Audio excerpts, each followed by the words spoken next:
Favorite random things, something like that. Parang ganun. You will answer lang the question. Ganun. Ayan. Hi, Makoy. Yan. Start tayo sa top 3 favorite na mobile app. Mobile app. Una, COC. Tama, COC. Siyempre, Twitter, hashtags. Ang huli, Merriam-Webster. Kasi, On a lighter side, what's your top 3 selfie poses? selfie post. Yun. You can do it here. Parang may tawag ka ba dun sa mga selfie pose mo? Yung una, parang, kasi mapayat ako eh. Parang, Kumbaga kayo pa. kung ginaganon ko sa tawa. Tapos yung isa, walang dimples, pero pinipili ko parang, Meron naman. Tapos yun, sana mo ba?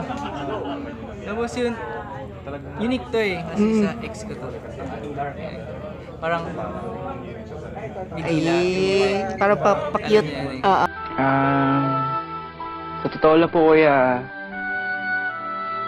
gusto lang po makita yung family ko kahit sandali. Wala kuya, miss ko lang sila. Walang word, pwede mo siya makasama.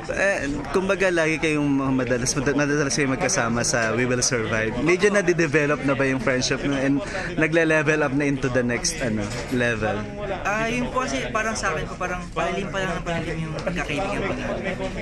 Hindi natin masabi syempre yung panahon po ilang months po lang po kami magkakilala at kinikilala pa namin yung isa't isa. How do you find her? Sobrang sa akin, makikita mo sa kanya sobrang passionate na sa work.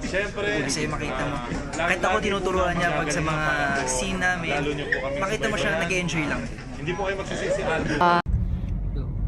Hello Rita, welcome sa Outside World. Sana lahat ng natutunan mo sa loob ng bahay ni Kuya, magamit mo sa labas. Ayan, sana maging mas mahal mo yung pamilya mo, mas ma-appreciate mo yung mga lahat ng bagay. Yun, sa message ko naman para sa'yo, sana mag-ingat ka palagi and lagi ka pa rin mag-pray. Sana pag nagkita tayo, mayakap kita kasi natagal rin kitang hindi nakasama. Yun, God bless, ingat ka palagi. Bye-bye Rita.